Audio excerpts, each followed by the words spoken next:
नमस्कार दोस्तों। आज का जो ये हमारा क्राइम का घटनाक्रम है, ये है तो 1 साल पुराना, लेकिन रिश्तों की मर्यादाओं को उल्लंघता हुआ ये केस 25 जुलाई 2022 पुराने लखनऊ का एक थाना है ठाकुरगंज।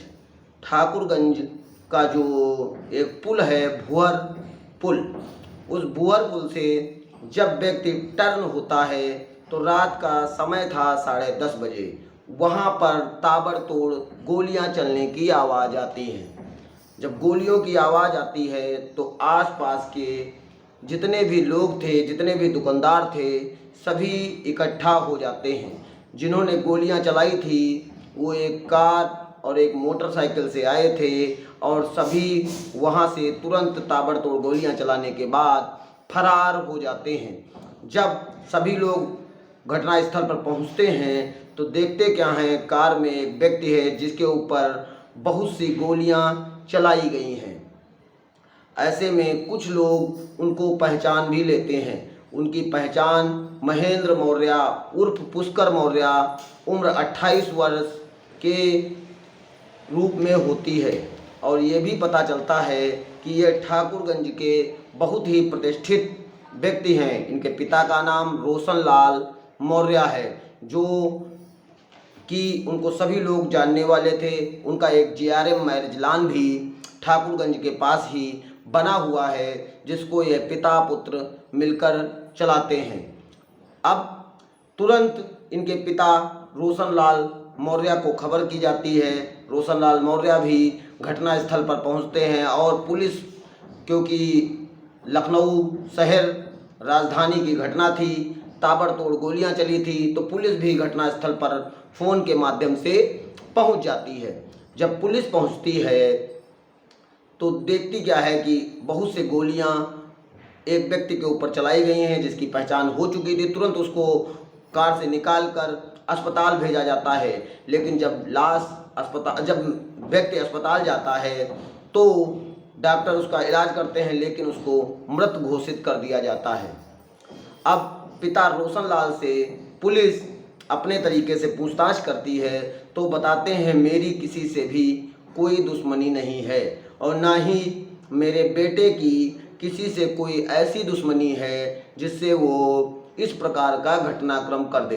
अब वहाँ पर जहाँ पर घटना हुई थी, भुअर पुल के नीचे टर्न के पास, वहाँ पर कोई CCTV कैमरा भी नहीं लगा हुआ था। ऐसे में पुलिस के लिए बहुत ही विवादास्पद मैटर हो जाता है, ऐसा संदेहात्मक हो जाता है कि किस पे संदेह किया जाए। ऐसे में पुलिस अपने तरीके से जांच पड़ताल करना शुरू करती है।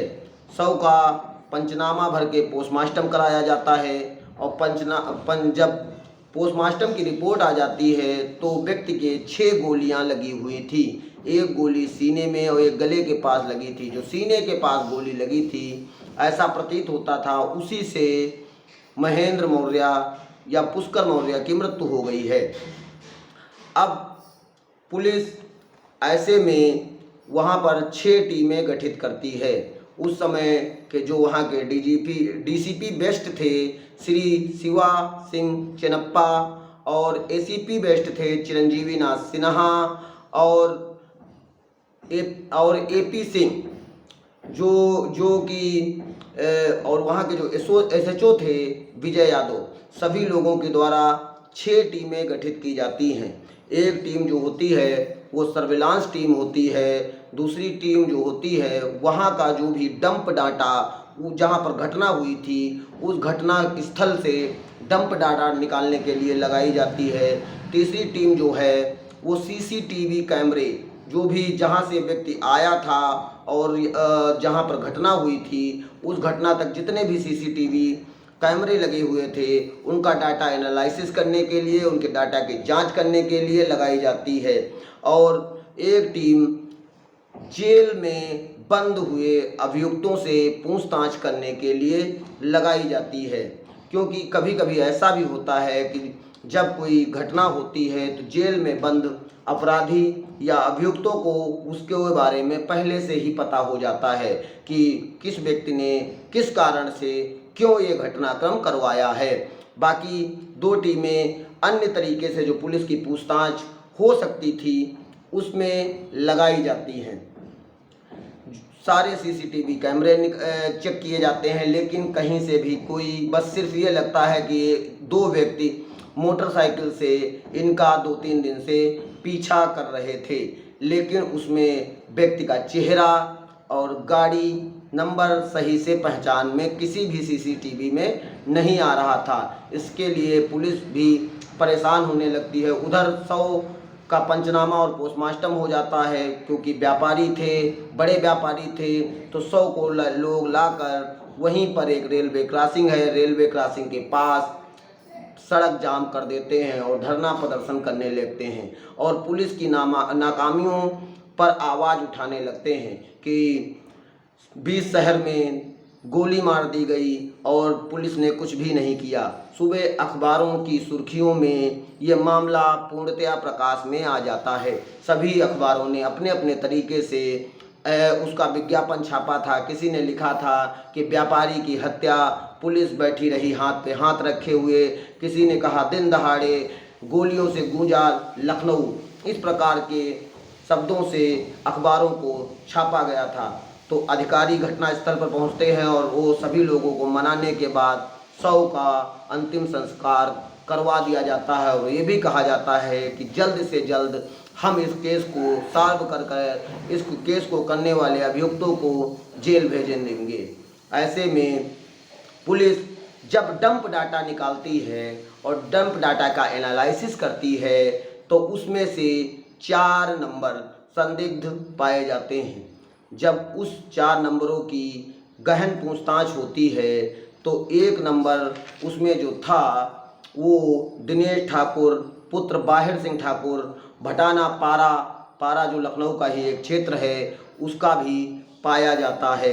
दूसरा नंबर संजय मौर्य जो कि वहीं का रहने वाला था, काकोरी क्षेत्र का, उसका नंबर पाया जाता है।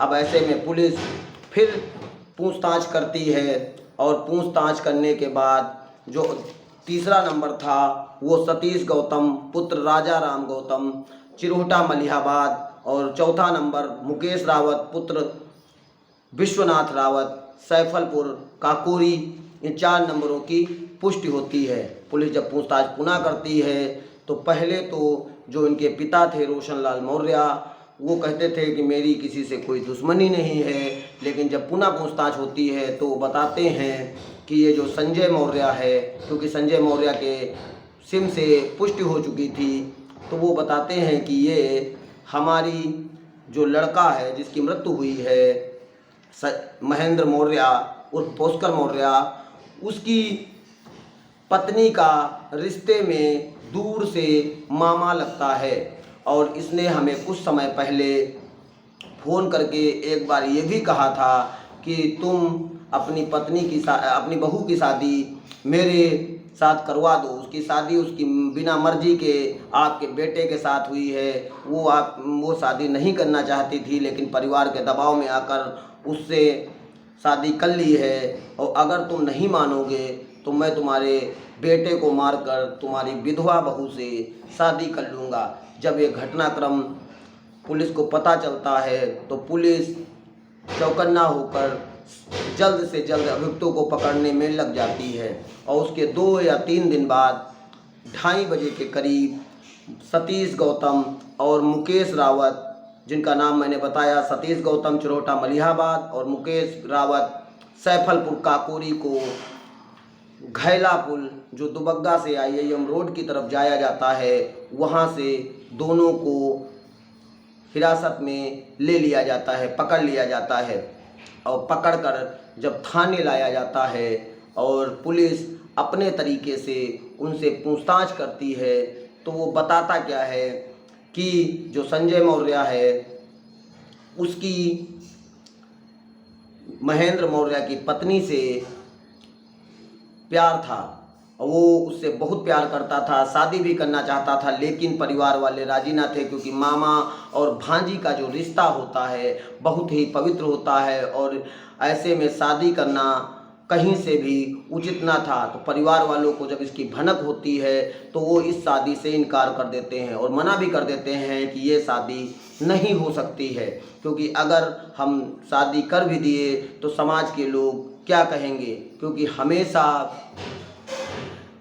जो भांजी होती है वो हिंदू धर्म में मान्य के रूप में मानी जाती है।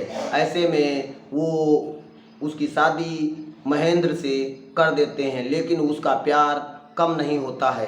एक बार उसने महेंद्र को भी आगरा यमुना एक्सप्रेस वे पर बुलाया था और ये भी कहा था कि तुम्हारी शादी जो हुई है वो तुम्हारी पत्नी के मर्जी के विपरीत हुई है।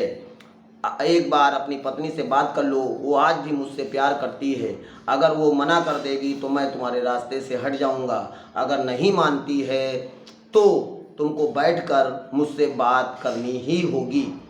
तो ऐसे में महेंद्र ने संजय को बहुत भला बुरा कहा था और ये भी कहा था कि अगर तुमने ऐसा कुछ किया तो फिर तुम आपस में बहुत सी गाली गलौज और बहुत भी गंदे शब्दों का प्रयोग करके देख लेने के लिए बोला गया था।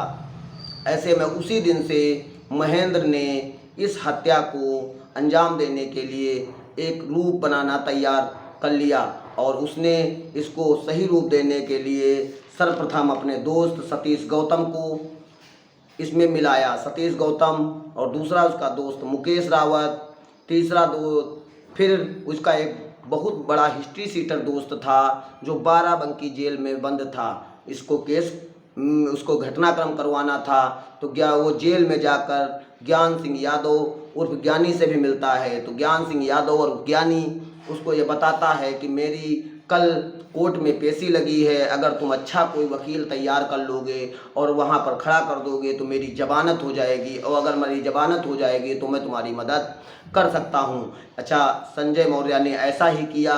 वो अच्छे से अच्छे वकीलों को इकट्ठा करके केस की पैरवी करवाया, जिससे ज्ञान सिंह यादव और ज्ञानी की ज़मानत हो गई। और ज्ञान सिंह यादव ज्ञानी जब वहाँ केस बाहर आता है तो वो अपने दोस्त जो है सनी कश्यप उर्फ कुलदीप कश्यप को भी इस केस में इन्वॉल्व कर लेता है। और इसमें दिनेश ठाकुर पुत्र बाहिर सिंह ठाकुर से सिर्फ इस केस में इसलिए इन्वॉल्व किया जाता है कि उसका एक आईडी पर एक नंबर इशू करवाया जाता है। उससे कहा जाता है अगर कोई पूछे तो कह देना कि मेरा आईडी प्रूफ कहीं गिर गया था, किसी ने सिम निकलवा लिया होगा। वो सिम दे देता है। अब इन लोगों को इसको अपने रास्ते से हटाना था तो सतीश गौतम और मुकेश रावत लगभग 19 तारीख से 19 जुलाई 2022 से उसकी प्रतिदिन रेकी करते थे। वो कितने बजे घर से दुकान जाता है, कितनी देर दुकान पे रुकता है, दुकान कब बंद करता है, कब दुकान से वो वापस आता है। इस घटनाक्रम को करने के लिए भूहर देवी के पुल को पहले से ही इन लोगों ने चूज कर लिया था, क्योंकि यहाँ पर जब पुल से नीचे ढलाया जाता है, जब टर्न लिया जाता है तो वहाँ पर गाड़ी को धीमा करना पड़ता है। सभी को मालूम है कि जब गाड़ी धीमी होगी तब हमला कर दिया जाएगा।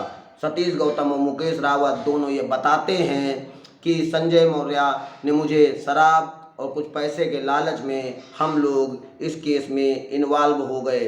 अब ज्ञान सिंह यादव ये कहता है कि मैं अकेले ये काम नहीं कर सकता हूँ, इसीलिए वो अपने दोस्त सनी कश्यप उर्फ कुलदीप कश्यप को भी इसमें मिलाता है। और जैसा कि इन लोगों ने पहले ही पूरा प्लान बनाया था, 25 जुलाई शाम को ये लोग पहले से ही ज्ञान सिंह यादव, संजय मौर्य, कुलदीप कश्यप और दिनेश ठाकुर पहले से ही कर रहे थे। और सतीश गौतम और मुकेश रावत जो बोल रहे थे, मतलब जो बयान दे रहे थे, वो बताते हैं कि मैं इनकी पीछे से रेकी करता हुआ निकलता हूँ। जैसे ही दुकान बंद करते हैं 10 बजे, मैं इन सभी लोगों को फ़ोन कर देता हूँ और ये लोग सचेत हो जाते हैं। और ये जब पुल से नीचे उतरता है, वहीं से पहले से ही वहाँ पर चौकसी करते हुए जो संजय मौर्य व उसके दोस्त द्वारा ताबड़तोड़ गोलियों की बौछार कर दी जाती है, जिससे उसकी मृत्यु हो जाती है। पुलिस ने दोनों को पकड़कर भारतीय दंड संहिता 302 की धारा के अंतर्गत मुकदमा पंजीकृत करते हुए जेल भेज दिया। जबकि जब लाश मिली थी तो ये जो है धारा 381 अपराध संख्या 2022 धारा 302 अज्ञात के रूप में मुकदमा पंजीकृत किया गया था। लेकिन जब दो अभियुक्त इसमें बरामद हो जाते हैं तो इसको इनके बयान उसके आधार पर फिर पुलिस इन दोनों को जेल भेज देती है और इन दोनों के बताए और कथनानुसार बयान अनुसार घटना स्थल और वहाँ के मोबाइल की लोकेशन, इनके द्वारा बरामद हथियार और सभी के आधार पर पुलिस अन्य अभियुक्तों को ढूंढने में लग जाती है। धीरे धीरे सभी अभियुक्तों को पुलिस के माध्यम से पकड़ा जाता है और सभी को जेल भेज दिया जाता है। लेकिन जो आज की ये घटना मैं आपको सुना रहा हूँ, वैसे तो 1 साल पुरानी है, लेकिन इस घटना ने पूरे लखनऊ को हिलाकर रख दिया था। क्योंकि एक व्यापारी, एक अच्छे घराने के व्यक्ति की हत्या रात को घर आते समय की गई थी और 20 शहर में ताबड़तोड़ गोलियों से उसकी हत्या की गई थी। लेकिन इस घटना में रिश्तों को भी कहीं ना कहीं कलंकित करती है। क्योंकि मामा और भांजी का जो ये रिश्ता होता है, मामा, वैसे एक शब्द जो होता है मामा, मामा में माँ शब्द 2 बार आया है। मामा को बहुत ही पवित्र रिश्ता माना जाता है, लेकिन वो मामा अपनी ही भांजी से प्यार कर बैठता है। उसकी भांजी की भी दोस्ती थी, लेकिन शादी के बाद उसके परिवार वालों ने ये तय कर लिया था कि जब शादी हो जाएगी तो धीरे धीरे सब अपने परिवार में हिल मिल जाएंगे और ये सब खत्म हो जाएगा, ये भी मान जाएगा। लेकिन उसका प्यार नहीं छूटा और वो अपने प्यार को परवान चढ़ाने के लिए वो लगातार निरंतर गति से लगा रहा। और उसने उनके घर जाकर भी उसके लड़की के ससुर से, लड़की के पति से भी बात की, लेकिन वो लोग इसको हल्के में ले रहे थे। इसके बाद ऐसा घटनाक्रम हुआ जिसने पूरे लखनऊ को सोचने पर मजबूर कर दिया। लेकिन ऐसे जो कांड होते हैं, ऐसी जो वारदातें होती हैं, ऐसे रिश्तों को तार तार कर देते हैं। हमने आपको बताया है कि कहीं न कहीं जब भी कोई वारदात, जब भी कोई घटनाक्रम, जब भी कोई कांड, जब भी कोई हत्या या कोई भी जघन्य अपराध होता है तो उसमें कहीं न कहीं जर, जमीन और जोरू ही मुख्य कारण होते हैं। इसमें वो प्रेमिका अपने घर में अच्छे से रह रही थी, उसका इस प्रकार की हत्या में कोई इन्वॉल्वेशन ना होने के कारण उसको पुलिस के द्वारा गिरफ्तार नहीं किया जाता है। बाकी पुलिस के द्वारा सभी अभियुक्तों को पकड़कर जेल भेज दिया जाता है। हमारे वीडियो को सुनने वाले सभी श्रोता बंधुओं से, सभी व्यक्तियों से विनम्रतापूर्वक निवेदन है कि अगर इस प्रकार का कोई भी घटनाक्रम आपके आसपास या आपके रिश्तेदारी में, आपके व्यक्तिगत जीवन में ऐसा है तो इससे बहुत ही सचेत और सतर्क और जागरूक रहने की आवश्यकता है। ये 1 साल पुरानी घटना की कहानी अगर आपको अच्छी लगी हो तो प्लीज़ मेरे चैनल को लाइक करें, कमेंट करें, शेयर करें और सब्सक्राइब करें। धन्यवाद।